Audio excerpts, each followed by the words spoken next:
کامیابی کے 3 راز. املک علیک لسانک، زبان پہ کنٹرول. ولیسعک بیتک، اپنے گھر میں وقت گزارو. وابکی علی خطیئتک، اور اپنے کیے پہ اللہ کے سامنے رو لیا کرو. اگر آپ اس کا مبالغہ نہ سمجھیں، آج میں اور آپ پریشان کیوں ہیں؟ اس لیے کہ ہم نے اپنی ذمہ داری کو چھوڑ دیا. ذمہ داری کیا تھی؟ ہم نے اس اولاد پہ توجہ نہ دی جس اولاد کے بارے میں صحابہ نے توجہ دی. صحابہ کون سے صحابہ؟ جنہوں نے چھوٹے سے بچے کو اپنی انگلی کے ساتھ لگا کے مسجد میں لے جاتے تھے. آج میں ہی نہیں جاؤں گا، میرا بچہ کیسے جائے گا؟ آج میں نہیں قرآن پڑھوں گا، میرا بچہ کیسے پڑھے گا؟ اذا كان رب البيت بالضف ضاربا فشيمة اهل البيت كلهم الرقص.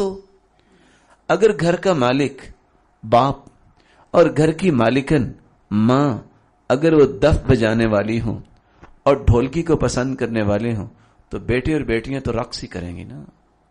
مزاج یہ ہے. سب سے بڑا ٹیچر، سب سے بڑا مربی، سب سے بڑے جو بہترین SOPs ہیں تعلیم اور تربیت کے، باپ اور ماں. جو باپ کرتا ہے، جو ماں کرتی ہے، بچے وہی سیکھتے ہیں. بچوں کی طبیعتوں میں ایکٹ ہو جاتا ہے. اس لیے وَلْيَسْعُكَ بَيْتُكَ.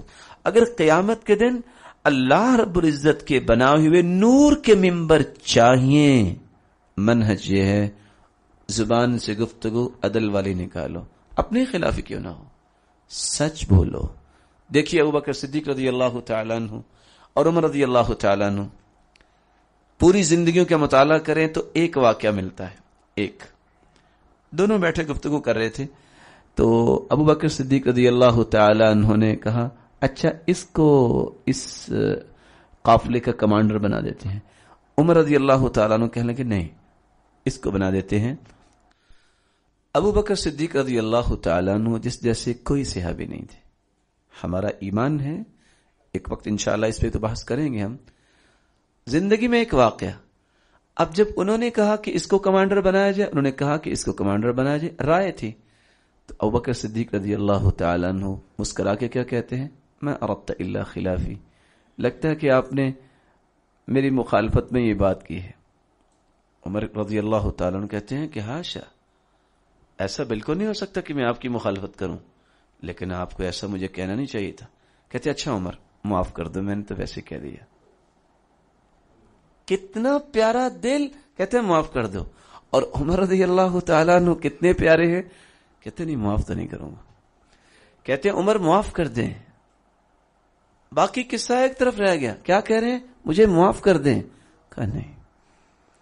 کہتے ہیں آپ معاف کرتے ہیں کہ میں اللہ کے رسول صلی اللہ علیہ وسلم کے پاس جاؤں؟ کہا چلے جائیں. اور عمر بھی تو عمر تھے. جب یہ بات ہوئی، چادر آدھی زمین پہ ہے اور آدھی ان کے اوپر بھاگ پڑے. خوف کیا ہے کہ اگر معافی سے پہلے موت آ گئی تو کیا بنے گا. اللہ کے رسول صلی اللہ علیہ وسلم تشریف فرماتے، جب انہوں نے دور سے آتے دیکھا فرمایا ان الرجل قد غامر، لگتا ہے کہ یہ لڑائی کر کے آ رہا ہے. اور ساتھ ساتھ عمر ٹہلتے آ رہے تھے. کہا مال ابن ابی قحافہ، کیا کہا ہے ابو بکر کو کس نے؟